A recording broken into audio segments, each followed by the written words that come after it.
The question is this House to know. Adjourn, Mr. Matwin. Western. Thank you, Mr. Speaker. And I rise to speak this evening on the topic of improving rainwater attenuation, its storage and preventing and mitigating against flooding. Of course, Mr. Speaker, for millennia we have lived in this country in a temperate climate, a green and pleasant land, if you like, according to those immortal words of William Blake. We have enjoyed rain, but what we are seeing in recent years, in recent decades, is freak weather, increasing rainfall, intense rainfall events. And just in this last month of February, we saw the wettest month on record. And just in my own constituency, I witness Welsh's Meadow, a field just adjacent to the River Lem, which has been underwater now for many weeks. When I travel down by train here, I travel through Warwickshire, Oxfordshire, and I see so many fields still inundated with water. And across the country we have seen over many months now, but most recently with the storms of Ciara and Dennis, these extraordinary weather events which are bringing about so much devastation and damage. And my feelings and thoughts go out to all those communities who have been so affected by them. Winds of up to 80, 90 miles an hour. Scotland, Calder Valley, Cumbria, York, Derbyshire, the southwest, the southeast, right across our country, Northern Ireland, Scotland, Wales. And with Dennis, we saw this extreme impact on South Wales just a few days ago. But back in November, we saw the flooding across Yorkshire, Lincolnshire and Derbyshire. We were told that this was a 1 in 60 years event, according to the experts. But of course, in these events, as we saw in Doncaster, 3 inches of rain falling in 24 hours, these events are happening so much more frequently than they were a few decades ago. I think back to 2004 and the terrible flooding in Boscastle, that tragedy when the rivers overflowed and the little town was almost washed away. I will give way.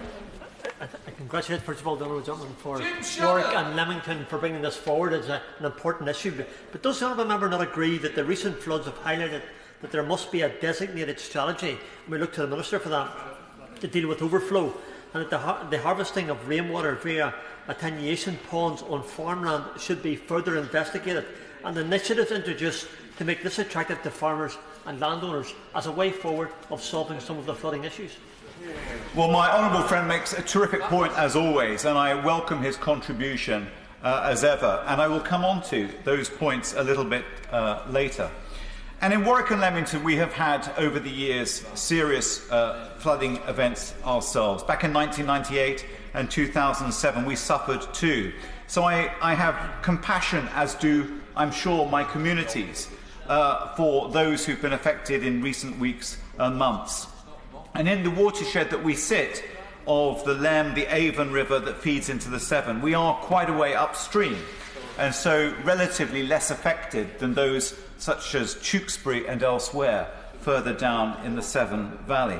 But of course, what is key to all this is managing flooding, and it's the attenuation of those rainwaters, slowing the flow so that rivers, drains and other natural drainage can manage.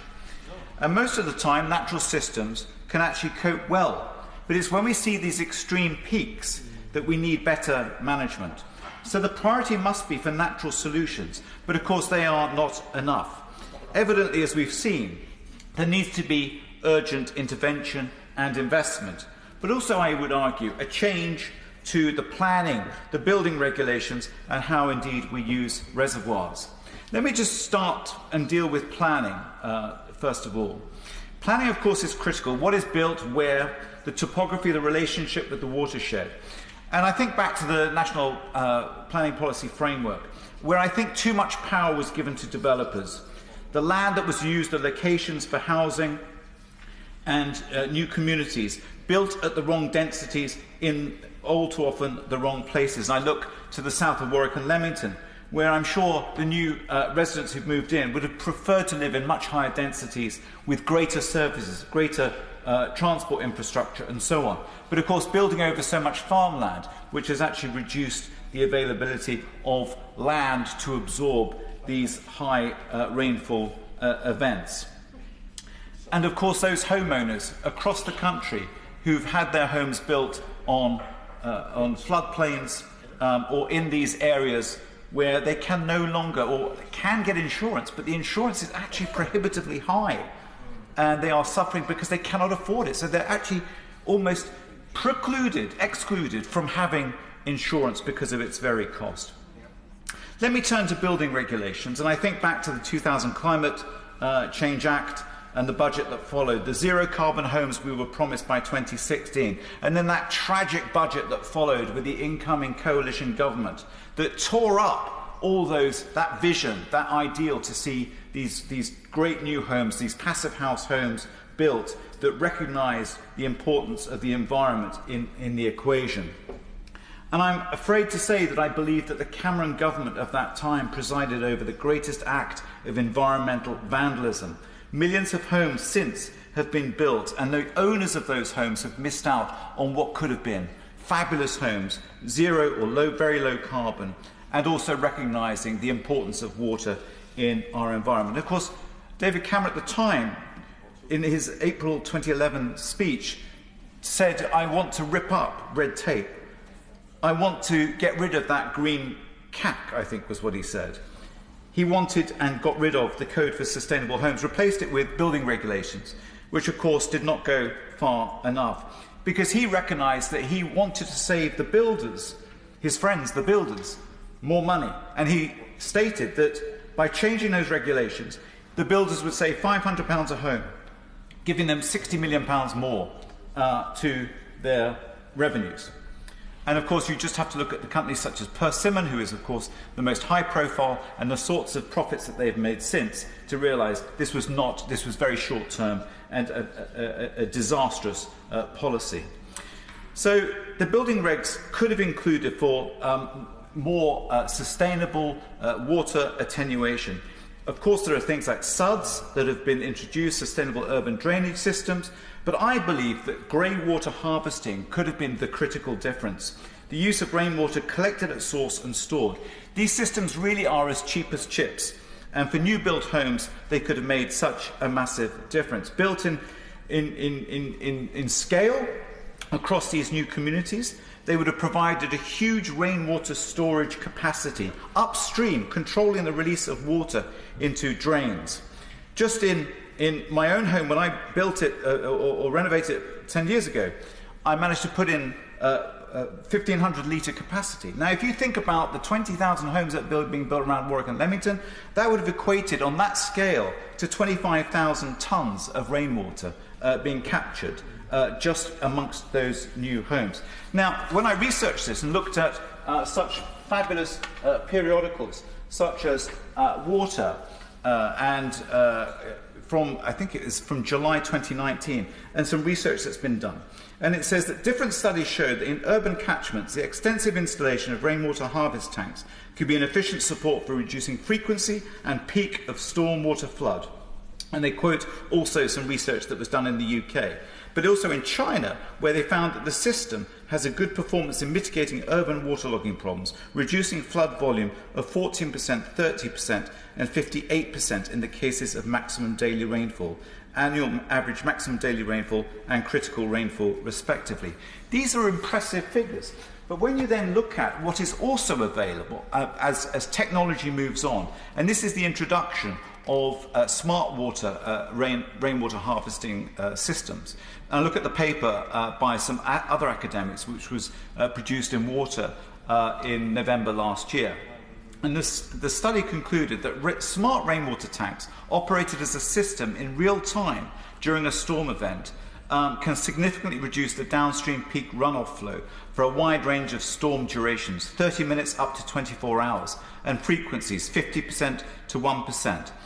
Now, they go on to say that it was the first study to demonstrate that household-scale rainwater tanks could potentially provide peak flow attenuation performance across a wide range of storm event durations for rare events, i.e. 10% to 1%. Now, I just cite those pieces of research to show that It's out there. It's just for us to actually adopt it as policy, and that is what needs to be done. Because after energy, water is really such a massive issue for us. When you look at the consumption per household, we see that per person we use 142 litres per day, a household uses 350 litres. So if we were to introduce these rainwater harvesting tanks, we would actually be able to assist in the demand and the consumption actually within the property, not just the storage that would help mitigate against flooding systems. For example, we use 840 billion litres a year just for showers, 740 billion litres for flushing our toilets, and washing machines and dishwashers, a further 360 billion. Now, total water consumption, 25% of it is used for showers, and 22% just goes straight down the toilet. So I see this as a huge opportunity to reduce bills and to aid flood management. And that would then, if you combine the grey-water supply for toilets, washing machines, and use in garden, it would actually account for a third of the total and could potentially save each household up to £150 a time. Now, the third change I want to propose is in regard to reservoirs and detention ponds, and I would urge the government to consider is to use the environment agencies and provide them with greater powers to enable it to work more closely with the water utility companies. As proposed by my honourable friend, the member for Halifax, in her Reservoirs Flood Risk Bill, such an approach would allow the water companies to run at lower levels in reservoirs when high rainfall is anticipated. And the trials undertaken by Yorkshire Water at 6 reservoirs upstream in the Calder Valley have shown that this could greatly mitigate flood events if run at levels below 100%. They trialled at 90%, and now they're going to trial it at 85%.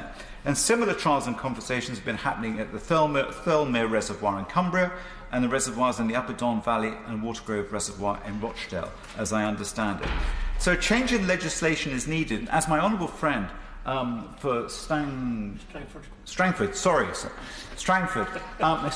beautifully put it, that we have huge opportunity, particularly over farmland, where farmers currently, and I speak to farmers in my local area, and I spoke to Canalside, which is a community-supported agricultural project just outside my constituency, but which I used to have considerable involvement with, where they cannot sow onions. They cannot put the onions in for the next harvest because the water is so waterlogged. The ground is so waterlogged, and that's what we're seeing for farmers all over the UK. So, Mr. Speaker, if I could just summarise what we have witnessed in recent weeks, but months, but actually years, is we are having more frequent, more intense, more severe weather events than we were having 30 years ago. I lived in London 25 years ago, and I now, of course, live here again. And I compare and contrast the sort of weather we're having, and it is so the climate has really changed in that 25-year period. It is really quite remarkable. My thoughts are with all those communities that have been affected by these terrible floods most recently. But we have the wit and the knowledge to actually bring about change. If we change the planning legislation, do not build on the floodplain. Change the building regulations and reintroduce the code for sustainable homes and include the fitting of grey water or rainwater harvesting systems. It would be as cheap as chips, as I say, for any new build property. And that is what we can do. We can build storage upstream in these communities for them to use, or for it to be released when it is the right time to do so, and actually ease off the pressure on the precious infrastructure that we have of our drainage system. But at the same time, we could turbo boost the sustainable urban drainage schemes, the SUDs, introduce more small reservoirs, detention ponds, swales and infiltration basins. And then I would also urge the government to revisit the scheme for an Abingdon reservoir, and likewise in Maidenhead and elsewhere across the country. To my mind, if we're prepared to spend £1 billion a year on flood defence measures, surely a more sensible thought is to spend money further upstream, think about how we can detain the water, think about the attenuation systems, as I evidenced through those two papers written by academics, about what can be achieved. And to finally say, Mr. Speaker, give the Environment Agency greater powers over the reservoir management, as proposed by my honourable friend, the member for Halifax, and which I believe should be a very welcome amendment to the Environment Bill. Minister Rebecca Power. Thank you very much, Mr. Speaker. And it's a pleasure as ever to have you in the chair for these late night debates. But firstly, can I congratulate the honourable member for Warwick and Leamington on securing this important debate. As he himself pointed out, it's very timely, given the unprecedented rainfall we've had, these frequent and consequent flooding incidents. So it's understandable that attention is now being given to how the impacts might be lessened, including the role that he mentioned at the end reservoirs might play in our water system. And I'm going to touch on reservoirs quite significantly in my response to my honourable friend, but I did want to just touch on some of the earlier points raised, which are very particularly and specifically to do with housing. Mostly, or a great deal of the issues raised are very linked to the MHCLG department, because obviously planning comes under them. But he makes some really interesting points, in particular about sustainable urban drainage. And when I was a backbencher, I say lowly backbencher, Mr. Speaker, it was actually one of my hot topics and something I particularly spoke on and was encouraging. There's now SUDs are now being given a great deal more attention, as I'm sure my honourable friend knows. And in the hierarchy of the sort of drainage system, developers are required to explore including SUDs now in all new developments. So I think we are definitely moving in that direction. And actually the Environment Agency are working in schemes up and down the country, including large-scale SUDs. I visited one in Manchester actually recently, where this huge area had been created that could flood if necessary to protect the nearby flats in event of flooding. And it's also actually turned into a lovely wildlife area and a great place for people to walk around. So there are lots of spin-offs and benefits. I also wanted to mention rainwater harvesting.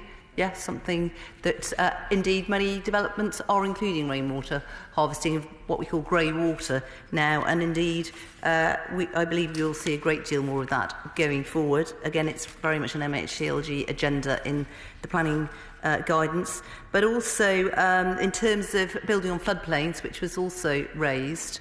Of course, the Environment Agency comments on all applications for developing on floodplains. They give advice. But it's actually the local planning authorities that make the decisions about whether the housing should go forward. So it's very much a local decision, and it's up to the local authority to have their own plans about, you know, what they think is correct or not correct. But he raises some good points on that agenda. I was... Very briefly, I will give away, of course.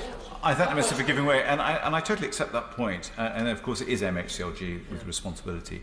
But if the planning authorities had greater powers, and I fear that actually the power balance has shifted far too far towards the developer, we should be building at far greater densities, which would actually mean that there wasn't the requirement to build on floodplains. I thank him for that intervention, but it still stands that it's a local planning decision to allow building on floodplains to go ahead, and that is very much an MHCLG agenda. I'm going to move on actually to talk. I particularly did want to talk about the reservoir issue that the honourable member raised. Because this has been highlighted, many people are suggesting this is a simple answer to some of our flooding issues and also our water supply issue. But of course they are very complex issues and involve a range of stakeholders that have to be considered in relation to how reservoirs might be managed and operated throughout the year. And I must give assurances that flood and coastal erosion risk management, that side of issues, are of course a big government priority right now, with the 2.6 billion already devoted to this area in the last spending round up to 2021, and the recent announcement that will be confirmed in this week's budget of funding for flood defences of 5.2 billion. So that will be helping a further 2,000 new flood and coastal defence schemes and better protecting 336,000 properties across the country. But in terms of can I just go on to the reservoir issue? There are, of course, reservoirs at the moment that are used for flood risk management. The Environment Agency operates more than 200 reservoirs around the country, especially for flood attenuation.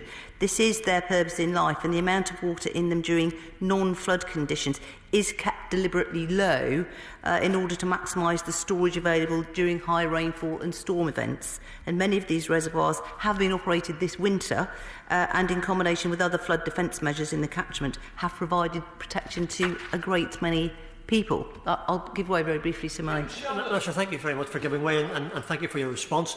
Minister, farmers and landowners aren't adverse to the idea of setting some of their land aside for attenuation ponds. Is it the idea of the Minister and her department perhaps to incentivise that with some sort of grant issue for that land and set aside for that purpose? Because it's not just the farmer that gains, all the other people round about in the householders in particular, that the other gentleman referred to, also gain. Thank him for that intervention. And of course, he will know that in the agriculture bill that has just gone through its committee stage, where farmers will be paid for delivering public goods, flood resilience is one of the issues that is included in that. And so, going forward, there will be consideration given to a whole range of projects, which potentially could include farmers holding water on their land to help with flood alleviation. But our water to get back to the reservoir issue, and it was water company reservoirs in particular, I think, were mentioned. Our water company reservoirs have a very different purpose from just obviously drought attenuation, and we mustn't forget that only months ago we actually were facing potential drought scenarios over the summer of 2018.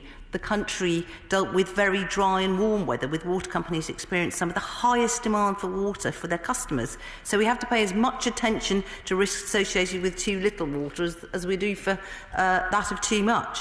And these water supply reservoirs play a significant role in ensuring that our communities... Order. I beg to move this House does now adjourn.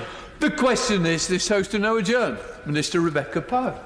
Thank you very much for that little light interlude, Mr. Speaker. Just to go back over that sentence, Mr. Speaker, water supply reservoirs play a significant role in ensuring that our communities, business and public services have ready access to water whenever they want and need it.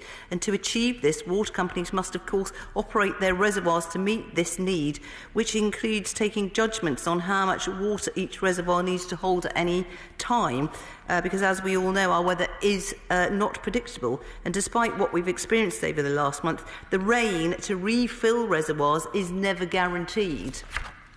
This does not mean that potential opportunities to use all our assets, I think as the Honourable Member was suggesting, which includes reservoirs, for multiple benefits should not be explored. And I would like to take this opportunity to recognise the work that has been done so far in this area, and I personally am keen to explore this further. And the Environment Agency are working with DEFRA, Ofwat, United Utilities and Yorkshire Water, Mr. Speaker, on a project to identify reservoirs which might offer flood management benefits, including exploration of the impacts on water supply, safety, legal and environmental requirements. And this has included Yorkshire Water's trial of managing the level of the Hebden group of reservoirs above Hebden Bridge at 90%, which did give positive results during the winter of 2017-18. However, the dry summer of 2018 followed, and the levels in the reservoir didn't recover until the following April 2019. So this trial, though, builds on work elsewhere, including in Keswick, where Thirlmere Reservoir has supported flood mitigation since September 2008, following the development of a partnership agreement between United Utilities, the Environment Agency and Keswick Flood Action Group, who have actually been really involved in this. But But of course, the experience of drought and flood coming so close together has underlined that further trials are needed to help understand the impact of long-term changes to the operation of the reservoirs, and any decisions made by water companies to manage water levels to account for flood risk must be based on supporting evidence. I'm sure the Honourable Member would agree with me on that, on the effective mitigation of all the risks, including the risks to water supply and the environment. And I know that Yorkshire Water have undertaken to continue their trials. But it's not just the risk of drought that might be considered. If we are to use reservoirs for flood management purposes, it is essential that the water levels are managed so as not to add to the flood risk, because drawing down a reservoir ahead of any wet weather may make a contribution to the protection of properties downstream, but it's crucial that then when that water is released, it's released in a timely and a controlled way, because we'll all recognise that timing is everything. So to release water when the river levels are already high and or the ground is saturated as it is right now could have the opposite effect and could actually increase the flood risk further down the catchment. But it is true that water companies are not restricted either by current legislation or Ofwat from managing their water resources to provide a range of benefits, including flood risk management. However, as I've already explored, any decision must carefully take into account how a water company can continue to meet its water supply duties as set out in the Water Industry Act 1991. And as the regulator, the Environment Agency, will have to consider the ability of water companies to continue to meet this duty when making decisions. These things are very important to take into account, and these considerations include the funding implications, such as possible impacts to water companies' bills in replacing water sources or reducing the security of customers' water supplies. So going forward, the Environment Agency will continue to support and work with water companies and local partners to further explore this issue, recognising any opportunities are likely to be very site-specific. And I very much look forward, though, to hearing what options might be possible in the future, because quite clearly we do have to think of a wider range of options for all of these measures, whether it's about water supply or about flood mitigation, or indeed trying to achieve both. Be in no doubt, Mr Speaker, that this government fully recognised the concern and anxieties of communities affected by flooding, but also those who later potentially might be affected by the drought scenario, and we understand why, on the face of it, reservoirs may appear to be an obvious solution for some communities, but the challenge of using water supply reservoirs to manage flood risk are specific and unique, and we should not assume that there are simple solutions to this complex area.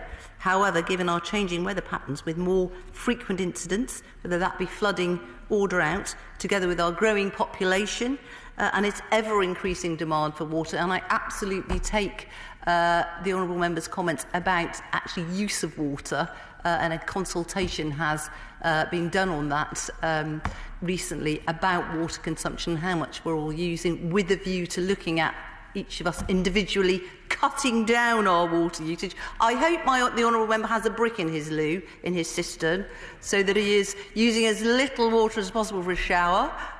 Yes? I have. Thank the Minister for giving way.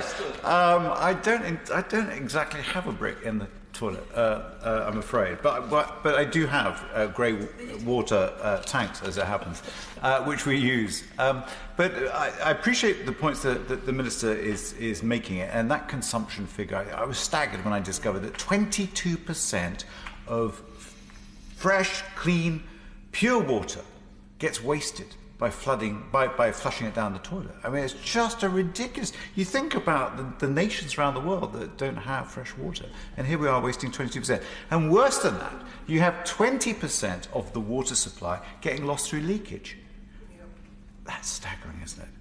But I appreciate what the Minister was saying earlier, and I would very much welcome a meeting with the Honourable Member for Halifax to discuss these proposals. Thank you for that. I mean, I'm in agreement on a lot of these things. I mean, and it's something that, going down the tracks, it is and needs to be looked at is the amount of water consumed, and indeed the leakage, which of course many water companies are now having to look at in their water plans going forward. So a great deal of work and focus, rightly so, is going on in these areas. And he mentioned the honourable member from Halifax, who I know has raised some of these issues about the utilisation of reservoirs for flood mitigation and the drought impacts. But certainly I hope I've been clear that there are actually trials going on in this area, and that hopefully some good further opportunities will come out of that. I'm very happy to meet the honourable member, to have a conversation about rainwater harvesting, SUDs, all of these issues, because they're clearly important to us all. And I'm going to tick a big box here with the Shadow Minister in agreeing to meet you, but of course I will meet the honourable member. I think now it's time for me to wind up, Mr. Speaker, because I would say actually it's been a very useful debate. Thank you for raising these issues, helping to inform this much wider subject, and I think it's added a great deal to just making us all realise that there's a lot involved in this issue relating to water, whether it's flooding, whether it's drought, whether it's water consumption, and it's beholden on us all to deal with this effectively and sensibly going forward. And on that note, Mr. Speaker, thank you for being in the chair tonight. The question is this House to now adjourn. As many of that opinion say aye. Aye. The ayes have it, the ayes have it. Order, order.